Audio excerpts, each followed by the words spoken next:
I know of a good story, I'll share it with you, a tale that is really for certainly true.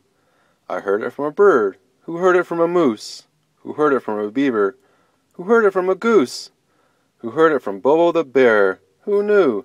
So listen carefully to me until I am through. Not too long ago, and not so far away, in the evergreen woods where the animals play, in the meadows where flowers drink sunlight all day, and a rapid river goes singing its merry way, a friend made a friend that first morning in May. As the sun woke up early, big, yellow, and bright, filling the forest with shadows and light. The bears were all hungry from sleeping all night. The birds started flying, but shh!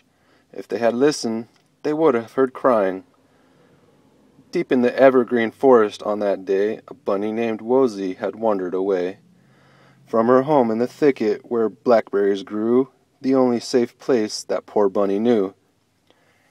And now she's lost in a strange lonely place, with tears running down her gray furry face, mumbling and bumbling and stumbling around, tripping on rocks sticking up from the ground, missing the thicket she'd left far behind.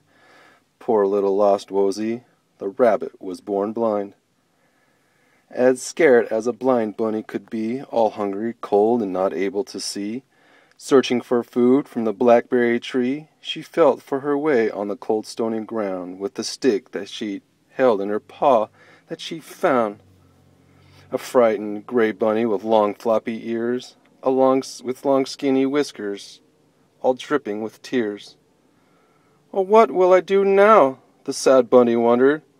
"How far from my thickery home have I blundered? How long till I find some good berries to eat, and sit for a while to rest my sore little feet? But how do I know which direction to go to take me back home where the blackberries grow?" Then Wozy stood up and straightened her ears, wiggled her whiskers and shook off her tears, took a deep breath, and then said with a sigh, "I don't know where I am, but I'll have to try. Although I can see, I still have to be brave."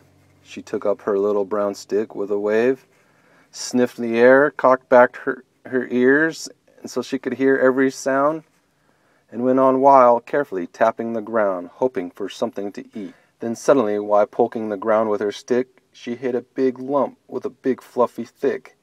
It was larger but softer than any big rock. So she poked it again to learn what it might be, then jumped in the air with a terrible shock when someone grumbled, "Hey, who's poking me?" "I'm awfully sorry," she cried with alarm.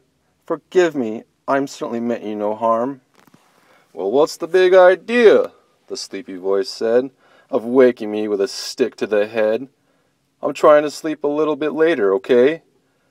So you and your stick can be on your way. I'm sorry to bother you, but if you don't mind, could you tell me your name and where I might find the blackberry tree, since I haven't dined? I've gotten quite lost, you see, since I am blind." "I'm Bobo the bear," the voice sounded perturbed, as if he were hungry for being disturbed. He rolled on his back and looked up at the sky, scratching his belly and rubbing an eye. Then yawning a yawn with his big toothy mouth, he pointed a little ways off to the south. "There's Blackberry Tree over past the ravine. But you said you were blind, so tell me, what does that mean?" "You mean you don't know?" Wozy said with surprise. "That's when you haven't got sight in your eyes. It means very simply that you cannot see." "Can't see?" exclaimed Bobo. "You can't see at all? Not rivers or mountains? Not trees short and tall? Not rainbows or clouds, or rains when they fall? Not even a bear? You just can't see at all?" "No," explained Wozy. "Don't see dark and don't see light. No colors or shapes, but I make out all right, as long as I am close to a blackberry tree and a stream so there's food and some water for me." Bobo stood up. "Gee, I'm sorry you're blind, and I'm sorry I grumped. It was very unkind. But your eyes are so pretty, they sparkle so bright, and they work well for crying. It doesn't seem right. But here you are, lost and found, a rabbit that's blind and a bear that can see. I know every blackberry tree that's around, so come on, follow me. Then before Wozy had one word to say, she was on Bobo's back. As he whisked her away, he carried her carefully through all the trees and out to the meadow into the breeze. Wozy felt safe on the back of a bear. No one could hurt her or bother her up there. She just smiled and smelled the flowers that grew in their place. She felt the warm sun dry the tears from her face. He took Wozy right to the blackberry trees, where they ate and chatted most casually. Then Bobo laughed loudly. "Oh, you're so funny. You made quite a mess of your face, my lost bunny." The blackberries were ripe and their juices were runny. Your face and your paws are all covered, with blackberry stains, but I'll see you get clean. Then Wozy lifted up her feet. "Don't worry," said Bobo. We'll soon have you neat." She found herself being dipped right in the river, scrubbed with a gentle paw, and then shook with a shiver. In again and out again, held upside down, until she was sure she was going to drown. Then Bobo sat her down. At last he was done. But she couldn't help a laugh. It was all so much fun. He took his big paws and dried off her hair. "Oh, Bobo," she chuckled. "Thank you, you silly old bear." "Much better," he told her. "That's much more your style. You're clean and you have such a wonderful smile. I'm glad to have met you, but this is such a shame, for you have forgotten to tell me your name." "I'm Wozy," she giggled. She wiggled her little nose. Her white tail jiggled. They laughed, they danced, and they sang an old song.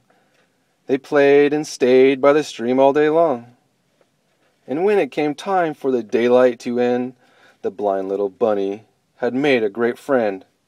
"I'll stay by your side from now on," Bobo said. "I'll help you find buried and make up your bed. I'll wash you and give you the best of my care." And that is how Wozy met Bobo the bear.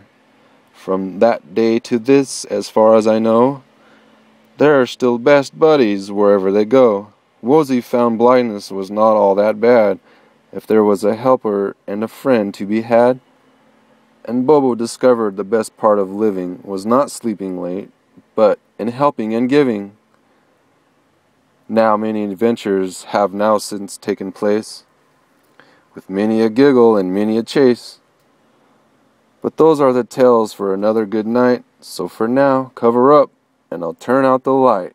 Just ask me nicely, and later I'll share more stories of Wozy and Bobo the bear.